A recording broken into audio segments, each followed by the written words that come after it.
Hello and welcome to the next episode of Topical Talkology. Morning, Andy. How are you? Morning. Oh, I'm fine. Actually, the thing is, we're squeezing two in today because Theo's going off to Greece, to drive his Porsche. No, I'm joking.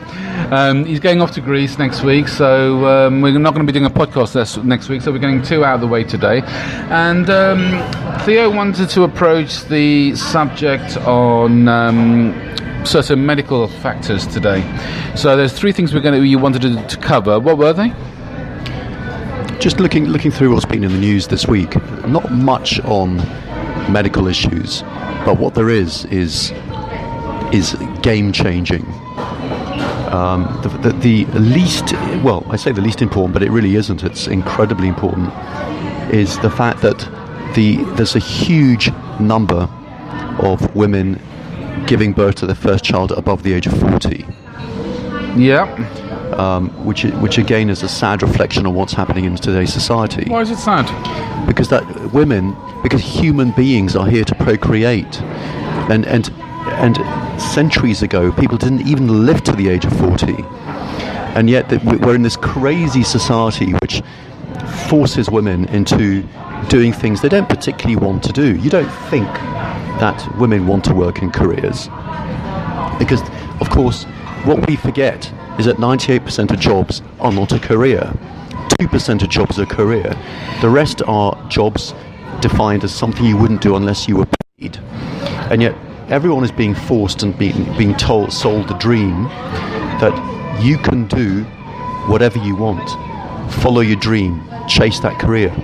It's just not true. But aren't women entitled to do that? Same thing with in fact, remember there was this famous study called UP, and this study followed people every 7 years, and it found that with a rare exception, nobody could escape their background. Nobody. And yet this is what the American dream is sold on, and this is why, of course, there's also a rise of political correctness, which is the principle of envy and destruction. Well, I want to challenge that a wee bit, actually, because the thing is, a lot of, in this day and age, and particularly in Western culture, things are just getting way too expensive for people to survive on one salary alone. If you actually look at the average family, which means women are having to go to work. Secondly, the divorce rate in effect is an all-time high.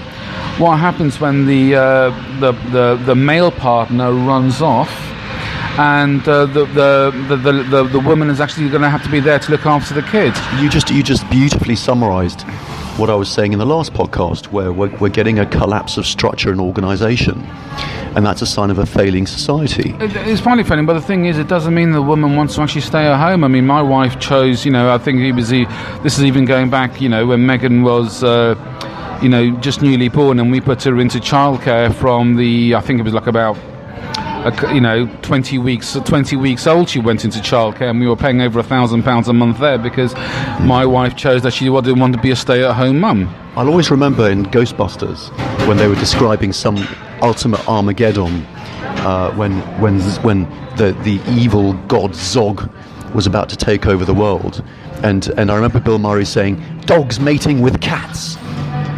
And of course, what effectively he's saying is the total loss of reason, logic, and structure, and that's a sign of women having their first child over 40.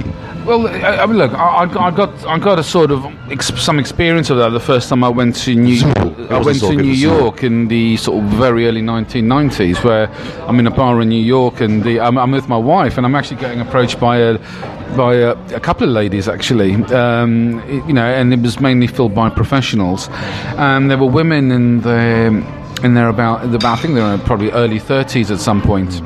And my wife was telling me afterwards, as we went back to our hotel, because I think we were in Manhattan at the time, and she said to me, a lot of women, particularly who go into these corporate jobs, focus on their career. By the time they've reached about 30, their biological clock is ticking along, and they actually desperate. They're desperate. Yes, and they'll take anything. And so as a guy, had I been a single guy, it'd probably been torn apart. Yeah, probably. But the thing is, it's but I will also believe that women are entitled to make the choice that they actually make. And but they're not making their choices voluntarily.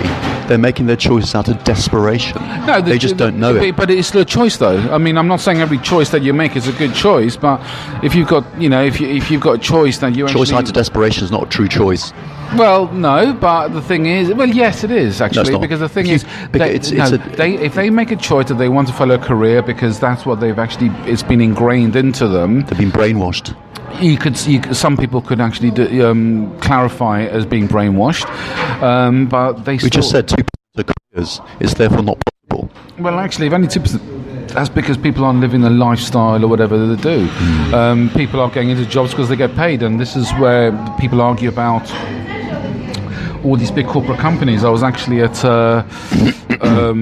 I work where I sort of, where I have one of these sort of office spaces, and there was in the sort of one of the areas that I was downstairs at. They were giving a presentation. I think it was about it was people looking, this organisation that was looking to implement wanted to start a charity called Bloody Good Period, I think it was called, and the lady who was talking, I couldn't stand her, to be honest, and she's talking about how they weren't allowed to call the charity Bloody Good Period because it contained the word bloody and period in it, and she blamed it on a patriarchal society. And I'm thinking, really? Because I've got to say, it's quite a tasteless thing to say. I mean, because there is a better word you can actually use, and again, you've got to draw the line as to actually what is an acceptable name or what's not. But she blamed it on the patriarchy, and this is where it comes down to blame. And then the next thing she sort of said in her presentation, because she loved to talk, was this bit about how they don't work with large corporate organisations because they are partly to blame for the problem that actually women have. Now, I understand that some women have what's called and it was highlighted to me the other day, it's called the walk of shame. When a woman's working in an office and she takes her handbag into the toilet, it's known as the walk of shame because you know exactly where she's at, what she's actually going to do. So I can sympathise with women as to when they actually have their menstrual cycle, but I can't empathise because I've never experienced it, I suppose. And I hope I never will. Not unless something radically happens in the medical thing. Anyway, I'm going off the beaten track here. But she started blaming she doesn't work with corporate companies, and you probably touched on it in the last podcast. And one thing I remember saying is actually corporate jobs all these large corporate organisations do provide people to actually have a standard of living. Now, if you choose to actually go and work for a company, albeit at whatever salary you choose to, it's your choice. Now, some people make that position out of desperation, and other people then tend to go on their own and choose to actually follow their own life, which is actually a very conservative way of thinking. And this is where I find the whole issue with these high levels of authority, state, country-controlled politics, where they implement all this bureaucracy, is they're not letting people actually live their own lives to actually make the choices they actually want. Because in this day and age, a woman can actually have a child whenever she wants, and she can actually probably work from home because technology now allows you to have Zoom calls, Skype calls. It allows you to actually find clients. I mean, my 19-year-old daughter has started her own business this week, and she's got about 6 clients she's actually got a service, but that is her choice. And she's not working anywhere near the amount of hours she was working when she worked for a last organisation. But it's a choice. But the thing is, it's also about teaching self-reliance. And that's the one thing as a parent I was able to actually encourage my daughter, is you've got to be self-sustainable and self-reliant on who you are, not relying on the state. They have said that the rise in the ability to do online work is helping women have more children because they can stay at home. That's right. But the thing is, when you make people dependent on welfare and you give them all these free things, free this, you're actually keeping them in a social democratic area which they'll struggle to get out of. And this is the problem with immigration. And we've digressed totally off what we were really going to talk about, but it's an important factor to talk about. When we talk about immigration, what immigration used to be is you come to the country, and you actually contribute by working. And so when people talked about the American dream, or when they came to the UK, particularly in the 1950s, they went and they went out and worked, and they didn't come here relying on welfare. Now that seems to have changed. So you go to some of these countries that give you this welfare, they give you a house, despite the fact that we've got a huge homeless epidemic over here right now, and same in the States, and yet we are teaching them to actually become dependent on the state and not becoming self-reliant. We need to focus a little bit because of time constraints. Returning just slightly to the women and their births above 40. So research shows that a female with a university degree has a 40% chance of hitting her 40s childless. And that if a woman has an IQ of 115, bearing in mind the average IQ is 100, they are 1/4 less likely to have children. And whereas a man, if he's an IQ of 115, i.e. more intelligent than the average, is 1/3 more likely to have children. So women are 1/3 less, and a man is 1/3 more likely, which shows that men do not really want career women. Now, what's the outcome of all this newfound freedom for women? Actually, more depression and more attempts at suicide and more successful suicide. That's the reality. Sorry, hold on a second. So you said the average IQ of a man is 115? No. The average IQ is 100. It's 100. So if someone has an IQ above average of 115, right, then a woman is 1/3 less likely to have children. A man is 1/3 more likely. So here's the thing.